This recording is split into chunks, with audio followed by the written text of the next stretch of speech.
Angat ang galing ng Kapuso stars from local to international scene.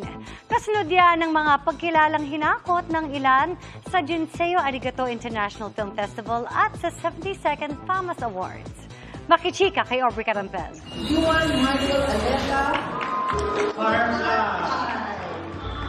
Wagi bilang Best Child Actor sa 72nd FAMAS Awards si Sparkle Child star Yuan Micael para sa Firefly movie ng GMA Pictures at GMA Public Affairs. Ikalimang award na ito ni Yuan para sa kanyang first ever movie.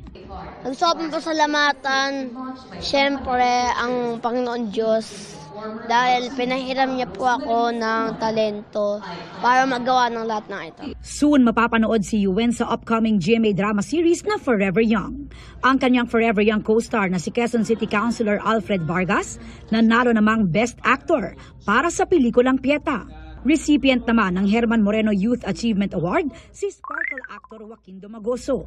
Sina Kapuso Primetime King and Queen Dingdong Dantes at Marian Rivera tinanggap naman ng Bida sa Taquilla Award para sa highest grossing Filipino film na Rewind. Isang masayang alaala, lalo na sa mga anak namin. Sasabihin namin, alam nyo, ito yung panahon na nung busy kami. It's all because of this, and I hope one day you'll be proud of us. Siguro mas magsisilbing inspirasyon ito, hindi lang siguro sa amin, pero sa lahat ng mga gumagawa ng pelikula, sa lahat ng mga actors, producers. Best Director naman si TikTok Lock Director Louie Ignacio para sa Papa Mascot na pinagbidahan ni Ken Chan.